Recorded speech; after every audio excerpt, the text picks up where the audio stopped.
Welcome to my channel. লঙ্কা কাণ্ড ঘটাতে এবার চলে এলাম শ্রীলঙ্কায়। এই ছোট্ট দেশটার পাহাড়, সমুদ্র, চা বাগান, প্রাচীন স্থাপনা আর অসাধারণ সব জায়গা সবকিছুই যেন একসাথে অবাক করে দেওয়ার মতো। এই ট্রিপে আমরা কোথায় কোথায় গেলাম, কি কি দেখলাম, কি কি খেলাম, কত খরচ হলো, সবকিছু আপনাদের সাথে শেয়ার করব। তাহলে আর দেরি না করে চলুন শুরু করি আমাদের শ্রীলঙ্কার গল্প। Let's go.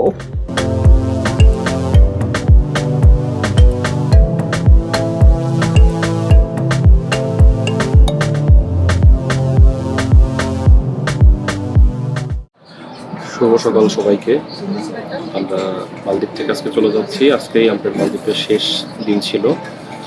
আমরা আজকে যাচ্ছি শ্রীলঙ্কাতে। তো শ্রীলঙ্কা নিয়েও আমরা কিছু ভিডিও বানাবো, সেটাও আপনাদেরকে দেখাবো।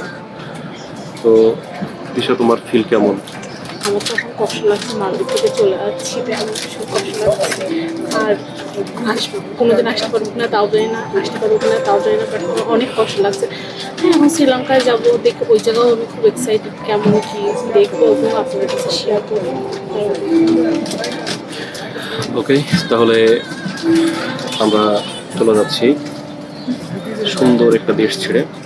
ওকে, অলরেডি আমরা এখন বিমানে উঠছি। আমাদের বিমান হচ্ছে ফিটস এয়ার।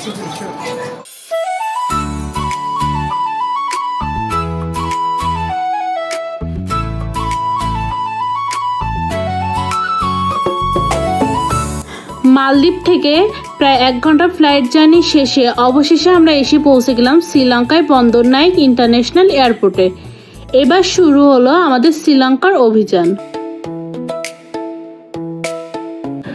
ওকে, আমরা এখন শ্রীলঙ্কাতে। আমরা কলম্বো এয়ারপোর্টে নেমে কলম্বো থেকে ক্যান্ডিতে যাচ্ছি। আমরা কলম্বো থেকে ক্যান্ডিতে যাওয়ার পথে কিছু দৃশ্য আপনাদেরকে দেখানোর চেষ্টা করবো, সাথে দেখবেন। আর জানি না শ্রীলঙ্কা আসলে কেমন হবে, আশা করি শ্রীলঙ্কা অনেক ভালো হবে, তো আপনারা দেখতে পারবেন। তো দিশা, তোমার কেমন লাগতেছে? আমি খুব এক্সাইটেড, বাট প্রচুর টায়ার্ড, অনেক টায়ার্ড।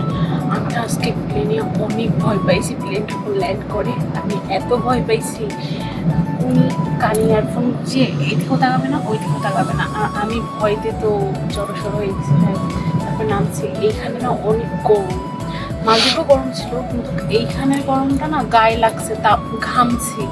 বাট মালদ্বীপের গরমটা না গায়ে লাগেনি। এখন দেখা যাক, এটা না ইন্ডিয়া বাংলাদেশের মতোই, কোনো আলাদা কোনো না, বাট মালদ্বীপ ওয়াও ওয়াও। এখন দেখা যাক। তবে এখনো পর্যন্ত একটা জিনিস ভালো দেখতে পাচ্ছি আমরা, দেখছো রাস্তাগুলো কিন্তু ভালো। যে মানে রাস্তা বাংলাদেশে অনেক জায়গায় এরকম ভাঙা রাস্তা টাইপের দেখা যায়। এখন জানি না এটা কলম্বোতে বলে এরকম কিনা। তো আমরা আরও যখন ভিতরের দিকে যাব, তো তখন আমরা আসলে দেখতে পারবো যে পরিবেশটা কেমন, কতটা বাংলাদেশের সাথে সিমিলার বা ইন্ডিয়ার সাথে সিমিলার। তবে এখনও পর্যন্ত আমিও খুব এক্সাইটেড আসলে, যেহেতু শ্রীলঙ্কা আমাদের ফার্স্ট টাইম ট্যুর। তো দেখা যাক আসলে শ্রীলঙ্কা কেমন হয়। সব কিছুই সকল ভালো অভিজ্ঞতা এবং বাজে অভিজ্ঞতা, আশা করি বাজে কোনো অভিজ্ঞতা হবে না। আমরা মালদ্বীপে ছিলাম 5 দিন, তো সেখানে আসলে আমাদের কোনো বাজে অভিজ্ঞতা হয়নি, আশা করি শ্রীলঙ্কাতেও হবে না। তো দেখা যাক কি হয়।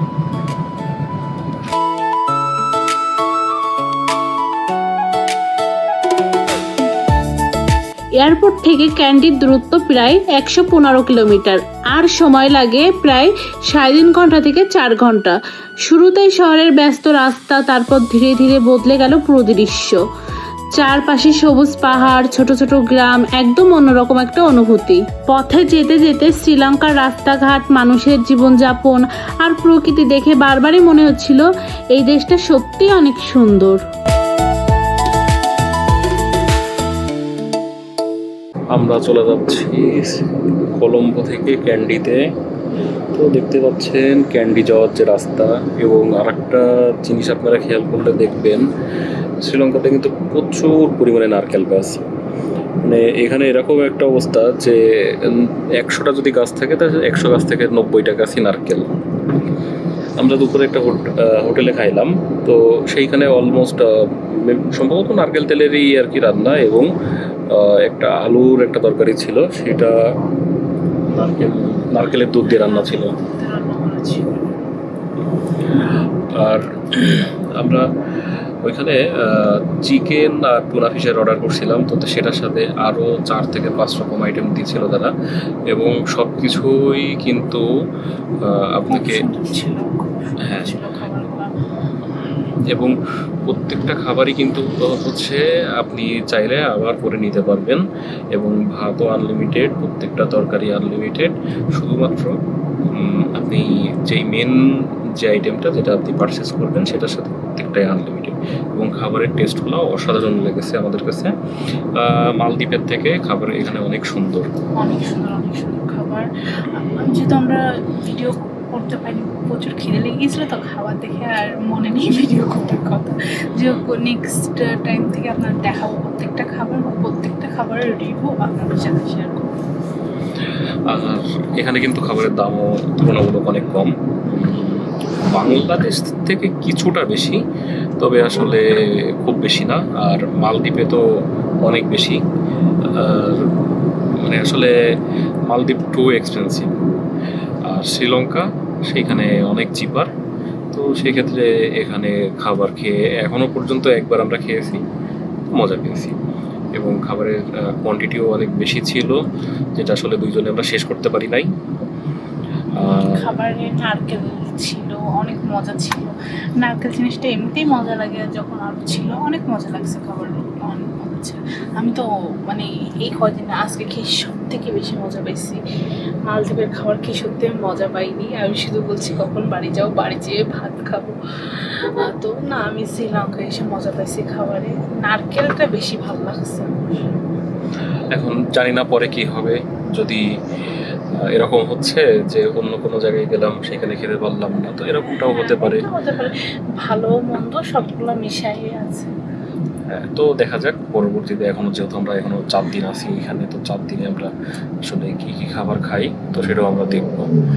আর আমরা অলমোস্ট চলে এসেছি, হয়তো আর আধা ঘন্টা লাগবে আমাদের ক্যান্ডি যেতে। তো কলম্বো থেকে ক্যান্ডি পর্যন্ত যেতে কিন্তু অলমোস্ট 4-4.5 ঘন্টা সময় লাগে।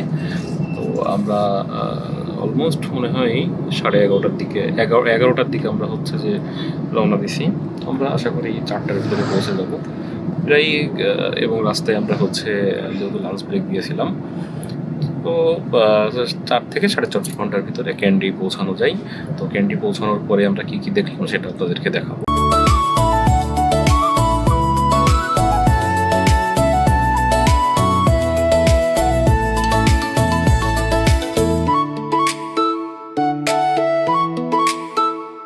পথে যেতে যেতে হঠাৎ গাড়ির জানালা দিয়ে চোখে পড়ল বিশাল এক পাথুরে পাহাড়, বাইবেল রক। রাস্তার পাশ থেকে পাহাড়টার এই বিশাল দৃশ্যটা দেখতে সত্যি অসাধারণ লাগছিল। দূর থেকে দেখতে অনেকটা বইয়ের মতো আকৃতি হওয়ার কারণে এর নাম হলো বাইবেল রক। আমরা গাড়ি থামিয়ে কিছুক্ষণ এই সুন্দর দৃশ্যটা উপভোগ করলাম আর ক্যামেরায় বন্দি করে রাখলাম আমাদের শ্রীলঙ্কা ভ্রমণের এই সুন্দর মুহূর্তটা।